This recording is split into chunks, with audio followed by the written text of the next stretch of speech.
Merry meet and welcome to Psalmic Saturday here at Ariel's Corner. This is Ariel Gatoga, and we are streaming live right here on YouTube. Moderating today are the lovely Jason and the lovely Honeypaw, and also the lovely Dre. Thank you so much, moderators. And thank you to everybody for joining us today. I hope you're having a wonderful day and that this new year is treating you well. We do have a premiere starting at 11:15 today. We probably didn't need the extra 15 minutes, but I just didn't want to rush because the few Psalms that I have left to do in this second trip through the book of Psalms on our videos are somewhat long. So I just wanted to give myself a little bit of a buffer there. Our website is at arielscorner.com, arielscorner.com. And that's where you can find our online Psalter, a witch's Psalter, plus all of the links to our free courses, our free booklets, free guided meditations, free lectures, free psalm spells, all kinds of cool stuff. arielscorner.com. Also, on every page of arielscorner.com, you will find links to all of our social media, including our private Facebook group and our Discord server. And that's where you can be part of our community and chat and all kinds of stuff. Speaking of chatting, we do have a chat thread open, and we hope you avail yourself to that and that you chat amongst yourselves as you like to. Don't worry about staying on topic or any of that stuff. You're not disturbing anything.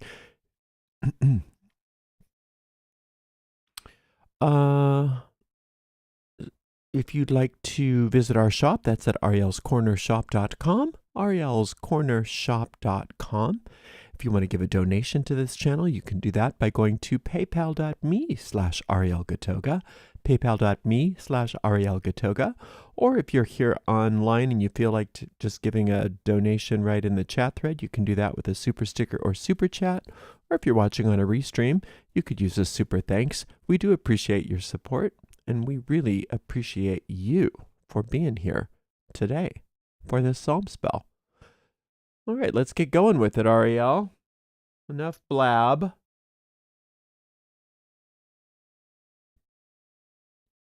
Today we are working Psalm 34. In Psalm Magic, Psalm 34 is traditionally used to dissolve arrogance, for influential friends, to reverse evil, and for health of the bones. You can use it for any of those things today, or if you want to just follow along with my purpose today, we are using this to find solutions in an impossible situation. Florence Scovel Shinn once had an affirmation I always liked, and it was, God makes a way where there is no way. And that's what we're using this psalm for today, finding a way in an impossible situation. And before we get into the psalm, it's important to recognize that with the infinite, there are no such things as impossible situations. And there's no order of difficulty between easy and hard. There's no easy, there's no difficult, it's all the same. So no matter how impossible your situation seems, you can bring it to this psalm and work the magic of this psalm and find a solution. The way we work psalm magic is very simple and effective. We take the psalm and we read it out loud all the way through once without stopping. This is known as an incantation. After we've finished that incantation, we go back through the psalm, one verse at a time, and we search for hidden meanings within each verse. We refer to those meanings as magic seeds, because as we find those and we contemplate those and we apply those to whatever the situation is that we've brought to the psalm, by doing that, we are planting those seeds in the fertile grounds of our minds, where they take root, they grow, they blossom forth, and they bear fruit after their kind. And that is exactly what you and I are going to do right now with Psalm 34.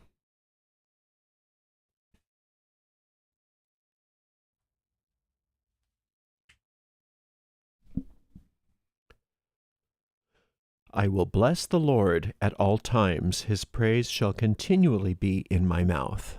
My soul shall make her boast in the Lord. The humble shall hear thereof and be glad. O magnify the Lord with me, and let us exalt his name together. I sought the Lord, and he heard me, and I sought the Lord, and he heard me, and delivered me from all my fears. They looked unto him and were lightened, and their faces were not ashamed.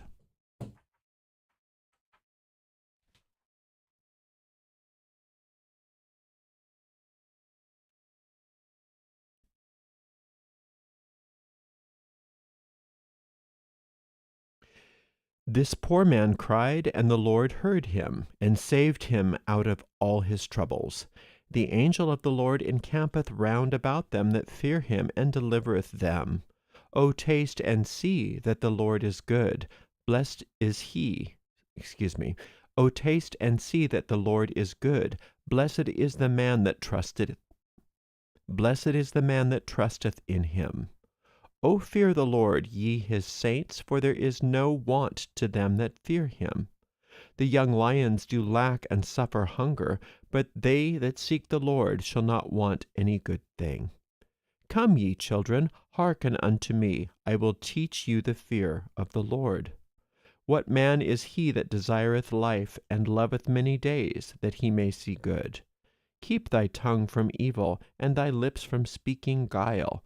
Depart from evil and do good. Seek peace and pursue it.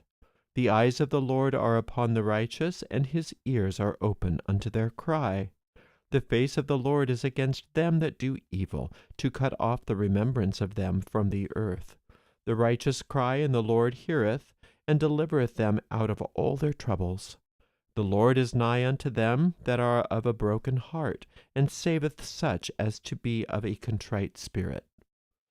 Many are the afflictions of the righteous, but the Lord delivereth him out of them all. He keepeth all his bones, not one of them is broken. Evil shall slay the wicked, and they that hate the righteous shall be desolate. The Lord redeemeth the soul of his servants, and none of them that trust in him shall be desolate. So, starting off with, I will bless the Lord at all times. His praise shall continually be in my mouth. First of all, the psalmist here is acting like our inner guide. It's the voice of our guide. It's the voice of a teacher. So when we say that we will bless the Lord at all times, first of all, who is the Lord? The Lord in the Psalms is translated to Yud-He-Vav-He, or the Tetragrammaton. So this would be one of the Yahwist Psalms. And this is a representation or a symbol to a psalmic magician of the one power, the one creative force of the universe. And there's only one. There's nothing to oppose it. There's nothing that can thwart it in any way. And that's why one with God is a majority. And so that means that God is for you. And since God is for you, nothing can be against you. So no matter how impossible this problem seems that you've brought to the psalm, there's no problem from God's point of view. And God is happy to solve it for you because you are an extension of this power. You are like a beam of light from the star that is the source of all. So there's a lot of different qualities of this force. There's the quality of life itself. It's what's beating your heart. There's the quality of soul. Like we said, it's you as an extension of this force. So you didn't create yourself. You were created by yourself. But that's the only thing that differentiates you between you and this force, is that you didn't create yourself. It created you. But everything else, you're the same. You're the same. You can't differentiate a drop of water from the ocean than the ocean itself. It's all the same. So There's also the quality of spirit, and spirit is that which cannot be destroyed. So there's nothing to fear. So there's nothing that can harm you as a spirit. Spirit is indestructible. It's like if you shot a gun at a ray of sunlight, what would it do to the ray of sunlight? Nothing. And that's you. You are pure power. Spirit. Infinite intelligence is a quality of this force. So the genius of the creator of all that is extends itself as you, and that's why you are an extension of that same genius. Infinite truth, there's only that which is real in God's perspective, in God's world. So from this power's point of view, only that which is true exists. Now, in our world, because we live in a world of illusions and a world of projections, our world doesn't really exist from the point of view of the infinite. And that's why there's nothing that's difficult for the infinite, because the infinite only knows the truth. And so when we are in alignment with the force of all that is, or what they call the Lord in the Psalms, then our perception gets tweaked to that which is true. And that's how all of these problems just dissolve, because they don't really exist from God's point of view. Infinite love is a quality of God. You are created out of an act of love. You are love incarnate. That's why love is the law. There is only love. You are an expression of that which is divine law, of that which is divine love. And that's the only thing that's true about you. Everything else can be removed and it won't affect who you are. So therefore, this problem can easily be removed because it has nothing to do with perfect love. There's infinite law or divine law. And the most divine of divine laws is the law of cause and effect. And out of that law of cause and effect come all the other divine laws. And anything that's not in alignment with divine law doesn't really exist either. And that's why you have nothing to worry about, because you've come to the source of all that is and are aligning yourself with that power. And any problem that seems insurmountable doesn't exist within the law. And then there's the divine presence also as another quality that we frequently talk about. And that's talked about a lot in this psalm, and that's frequently known as the fear of the Lord. And fear means awe. Fear means awe, and it's really the ecstasy of experiencing the presence, the omnipresence of this infinite intelligence, of this infinite force. So I will bless the Lord at all times. So this is what we're blessing, is this conglomeration of qualities plus so much more that we can't even comprehend. And when we bless the Lord, we use our God-given powers to bless that which can bless us. That's a circuit of power and blessing that can never end. But we have to always start the ball rolling because we've been given free will. So that's what we're doing here.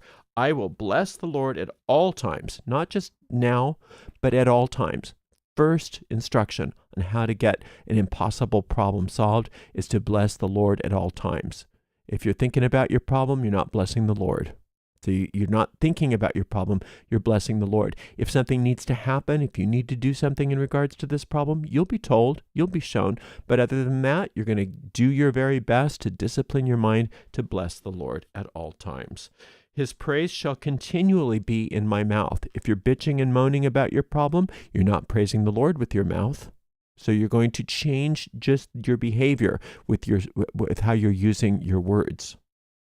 My soul shall make her boast in the Lord. The humble shall hear thereof and be glad. So your soul making boast of the Lord is meaning that you're going to make it your habit to think only of these qualities, to think only of the qualities of the infinite and not about anything else. And it says, the humble shall hear thereof and be glad. And that the humble in this regard that are going to hear are all of the thought forms in your mind are being instructed by your decision to only think of the qualities of the infinite. And therefore, if you're thinking only of the qualities of the infinite, the thought form you're building are based on the thought forms you're building. The thought forms you're building are based only on the qualities of the Lord, and therefore, only healing can occur. Oh, magnify the Lord with me. Let us exalt his name together. Now, when you magnify the Lord, now he's talking to the congregation, or she or they are talking to the congregation here. The teacher is, and the congregation is all the thoughts in your mind. So you're being called to attention. You're basically being called to pull it together. All aspects of your mind are going to listen right now to these instructions. And it says, oh, magnify the Lord with me, and let us exalt his name together. All of my thoughts are going to magnify the Lord. Now, you can't make the Lord bigger, because the Lord is all there is, but you can magnify your experience of the Lord, and that's what we're doing. And to exalt his name, the name is the nature. We're talking about the qualities of the infinite. It's not some external deity that you're going, oh, Jehovah, Jehovah, Jehovah. That's not going to do anything for you, except for maybe make you feel a little better. It's the qualities that we just went through, and there are many other qualities of the Lord. That's what you want to contemplate. That's how this magic becomes powerful, is when you start actually thinking of those qualities or the names of God. The name of anything in the Psalms means the nature of that thing. I sought the Lord, and he heard me and delivered me from all my fears. So that's the formula. You start. You have to start. You can't just say, why didn't you deliver me from my fears? You have to start. You say, you seek the Lord, and the Lord hears you and responds. That's the formula. They looked unto him, and they were lightened, and their faces were not ashamed. So they are your thoughts, are the different thoughts in your mind right now. We've instructed those thoughts in our minds and those thought forms in our minds to seek the Lord. And when they do that, anytime they put anything in the past tense in the psalm, it's either a historical psalm or it's doing it in a way so that you can speed up your results. And in this way, it's speeding up your results. It's as if you've already done this. So they looked unto him. They looked unto him, and they were lightened, and their faces were not ashamed. So you have nothing to be afraid of, and you have no reason to be ashamed. The infinite does not condemn you. You do not have to feel guilty about anything. And not only that, but am I in the right universe? I don't know what I did with this book. Sorry, this is going to drive me crazy. 34, it should be here. Here we go. Sorry about that. So they looked upon him and were lightened, and their faces were not ashamed. You have no reason to feel guilty. You have no reason to feel ashamed, even if you've done something stupid. It's okay. The universe doesn't look at you and say, oh, you're so stupid. The universe only looks at you with compassion. And that's what's happening. And when you look to the source of all that is, your face is lightened. In other words, your problem is solved. Your burden is lifted. This poor man cried, and the Lord heard him and saved him out of all his troubles. So the poor man is anything within you that needs help. And it's saying whatever it is that you need, whatever this problem is, we're putting it in the past tense. It's already been solved. You've already been helped. Just because it says cried, you used your voice, or your internal voice in this case even. It doesn't have to be a physical, a sonic sound that you actually make, a sound that you make in the physical world. But you cry out, meaning that you reach out to the source of all that is and ask for help. And then it hears you and saves you. The angel of the Lord encampeth round about them that fear him, and delivereth them. So the angel of the Lord that encamps around about you, in this case, I would call that Uriel, if I had to give it a name, because Uriel governs the fear of the Lord, governs the presence of the Lord. And so let's just say, just for the sake of it, that it is Uriel. Uriel is also the angel of magic. And so this angel has been sent to you to wave its wand to fix this, to change this in a way that you can't understand how to do yourself because you see it as impossible. Uriel doesn't see it as impossible. The angel of the Lord encampeth round about them that fear him and delivereth them. So fearing the Lord means having awe, and that's the Lord, the creative principle itself is the only thing that deserves your awe. Nothing else deserves awe. You can respect other things, but awe is reserved only for this force, for your creator. And when you have that awe and you have that ecstasy, you have nothing to fear in the world. And so when you have that experience of feeling the presence of the infinite viscerally, it's an ecstatic experience.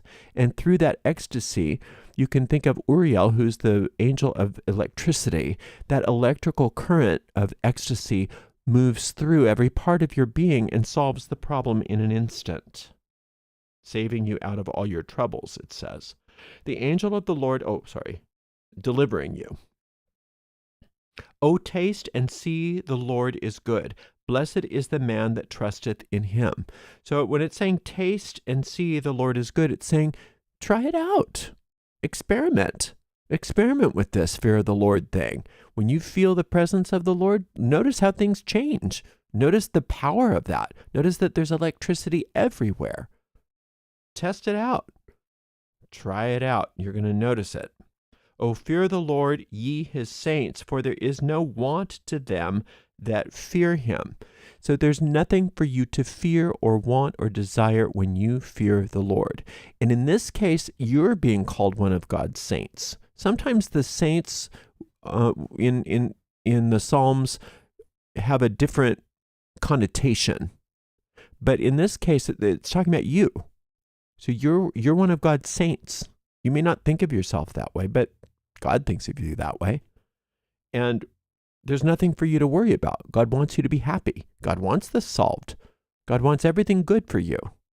And since that's true, the only thing standing in your way is you in your own mind forgetting to connect with it. And the way you connect with it is through the fear. And fear just means the ecstasy, experiencing viscerally the power, the awe, the grandeur of it. The young lions do lack and suffer hunger, but they that seek the Lord shall not want any good thing. The young lions here are talking about people who say, I'll just do it myself. I'm self-sufficient. I can do everything all by myself. I don't need anything. I don't need any Lord. I don't need any of that. And so then they go hungry because they think that they're supposed to do it all themselves. And here it's saying, but if you seek the Lord, you're not going to want any good thing. And what thing do you want other than good things? So you won't want for anything, including the solving of this problem, if you just put yourself in alignment. And it makes sense when you recognize that you are like a beam of light from a central star. Seeing yourself as being separate doesn't make you separate, but it does use your mind in a way that creates experiences that are not real. Then you start to experience a world where you're all by yourself. It's not true. You're still connected. You're still a shining ray of light from the central star, but because of your powers of the mind and of creation, you can create a world in which you believe you are separate. And it's very real. It's a very real experience. So you don't want to do that. You don't want to be a young lion that lacks and suffers hunger. You want instead to recognize who you really are. You're an extension of light. Come, ye children, hearken unto me. I will teach you the fear of the Lord. So this is your inner guide saying, come inside, come into the inner chamber where you are one. And I want to teach you what the fear of the Lord feels like. Now, again, this is a different kind of fear than any other fear that you fear in the world. Fear in the world is awful because it hurts.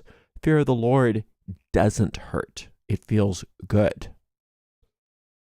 What man is he that desireth life and loveth many days, that he may see good? That's a wonderful thing to ask yourself. What kind of a person am I that desires life, infinite life, and love many days? In other words, that wants to know who I am as an eternal being, that I may see good. What a wonderful thing to contemplate. Another way of thinking about that is when you've got a problem and you're like, I can't solve this, there's no way out of this. You can just ask yourself, how is this in God's point of view? What does this look like from the point of view of heaven versus the point of view of this world? Very different. Keep thy tongue from evil and thy lips from speaking guile. It's giving you very simple, easy instructions on how to orient yourself properly so that this problem is solved instantly. To keep your tongue from evil, that means just shut up about it. Shut up, saying it in a nicer way, but just shut up, stop talking about it, stop complaining about it, stop telling everybody about it, stop talking about it to yourself, and stop trying to figure it out for yourself. That's speaking guile, or giving reasons why it's happening, or giving reasons why it's impossible to solve. Depart from evil and do good, seek peace and pursue it. It's still giving you instructions. So depart from evil. So I'm completely disconnecting myself from the problem. I'm disconnecting myself from the source of the problem, the ideas about the problem, the people, the things, the everything, the thought forms, the intentions, whatever it is. I'm completely disconnecting myself from it. That's departing from evil. And do good, seek peace, and pursue it. So to do good means to think good. You can't do good without thinking good. So what's in front of you to do? Ask yourself, how am I being guided with what is right in front of me to do it in the best way possible? Seek peace and pursue it. Remember, peace has to be our first goal. Peace, if we pursue peace, we can remind ourselves that peace is an all-inclusive package. It's a package deal. Anything that we need or want is included in that peace. So if peace, that's the seek ye first the kingdom of heaven that is within you. It simply means finding peace of mind, which is also righteousness, because righteousness is right-mindedness. So we're being instructed to have healthy thinking habits here. The eyes of the Lord are upon righteousness, and his ears are open unto their cry. When you're in your right mind, you're automatically in alignment with the infinite. When you're in alignment with the infinite and you're in your right mind, you can't help but have resolution. That is resolution energy. Resolution energy comes from your right mind. So the more peaceful you experience yourself, the more peace of mind you have, the more peace and relaxation you have in your body, the more, quote, righteousness you have. And that is automatic resolution energy that resolves these things. The face of the Lord is against them that do evil, to cut off the remembrance of them from the earth. So the reason why the Lord wants to cut off the remembrance of them that do evil is because they don't exist. The Lord doesn't want you to remember things that aren't real. So it's talking about your own ego mind here. That's how we're looking at it. We're not looking at it externally.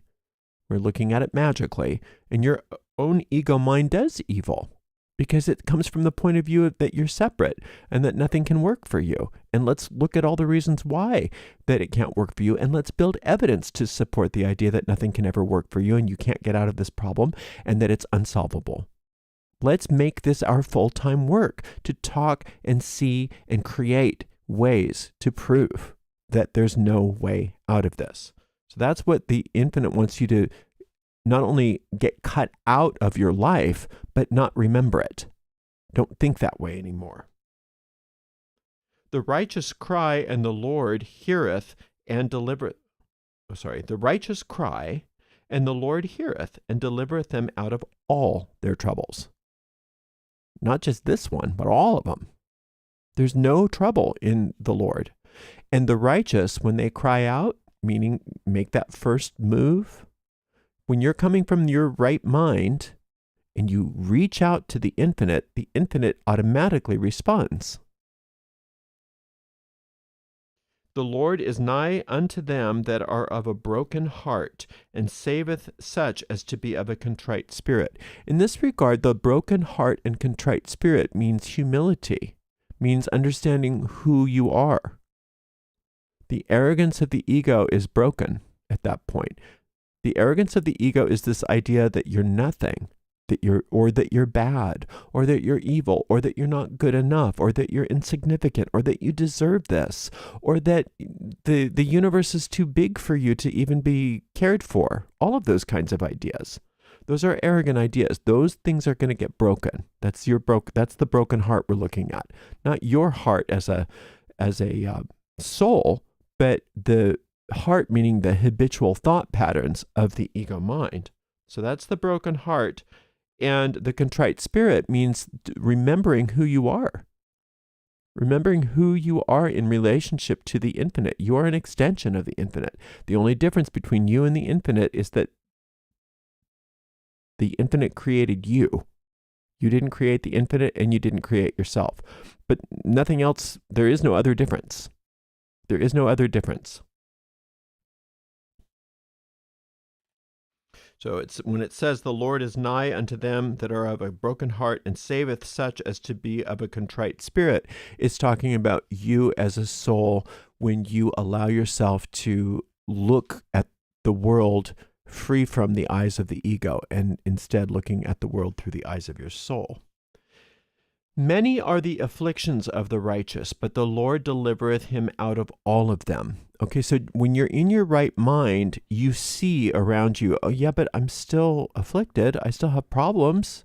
I still have problems in my world. Just because I'm in my right mind and being peaceful about it didn't make them go away. And it's saying, oh, but yes, they will go away.